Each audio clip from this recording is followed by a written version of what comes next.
Que comptez-vous faire avec le compte de taxes des citoyens de Laval au cours des 4 prochaines années?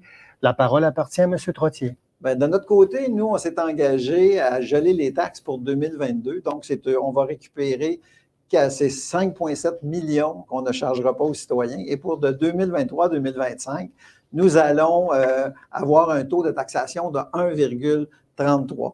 L'important derrière ça, c'est qu'on veut donner la chance aux citoyens de récupérer près de 6 millions de la surtaxe de 15 millions qui a été imposée par l'équipe de Mers-Boyer depuis 2015. Donc, cette équipe-là travaille toujours avec l'indice, l'inflation projetée, et ce n'est pas tout à fait juste, ça n'a pas été juste dans les dernières années. Donc, nous, on veut ramener ce taux-là. Moi, ce que je tiens à préciser aussi, c'est que pour les personnes âgées de plus de 65 ans, on va permettre un crédit de taxe de 50 de leur compte de taxes afin qu'ils puissent demeurer à la maison. Donc, ils vont pouvoir utiliser cet argent-là pour se payer des services. Puis, j'apporterai une petite précision. Mme Trottier a parlé d'un crédit de taxe de 4 ans. Bien, sur 4 ans, à 5 c'est 142 millions de manque à gagner. Donc, moi, je dis aux citoyens tout de suite, préparez-vous à des coupures. Et Couche-Tard est très content avec ses profits de 3 milliards. Ils sont contents d'avoir un crédit de taxe.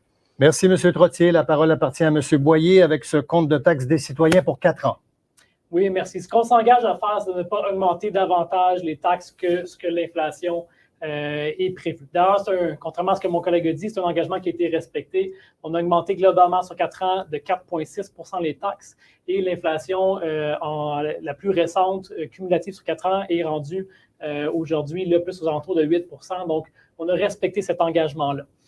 Laval, on a un des plus bas taux de taxation parmi les 10 grandes villes du Québec, un taux de taxation de 0,99 sous par 100 $ d'évaluation. C'est un des plus bas taux de taxation parmi les grandes villes du Québec. Donc, c'est un avantage indéniable qu'on a.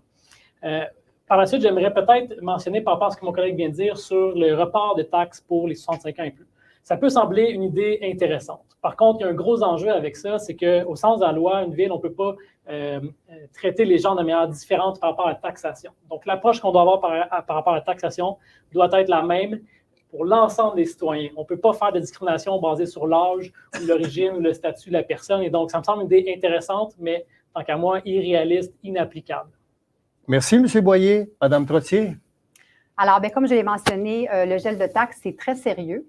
Ça prend du courage politique pour faire une proposition comme ça. Et en entendant ce que mon collègue au bout a mentionné, je pense que c'est un petit peu un manque de respect envers les gens qui ont fait le travail pour nous, parce qu'on s'entend que moi, je suis reconnue pour, tout comme mon équipe, quand on fait des propositions, quand on dit des choses, bien, c'est clair qu'on a fait les vérifications et auprès des spécialistes. Alors, je vous rassure, le travail a été fait correctement et je reviens, et avec nous, c'est clair. C'est un gel de taxes, du taux de taxation. Tout va augmenter avec l'inflation autour, mais à ce moment-là, votre compte de taxes, bien, vous allez sauver des montants intéressants. Et puis, dans les calculs aussi, ce qui a été pris en compte, c'est des investissements qu'on veut faire également. Alors, je vous rassure, vous n'avez pas à vous inquiéter. Le travail a été fait correctement, professionnellement, dans un grand respect. Et comme je vous l'ai dit, ça fait des années que je vous sers.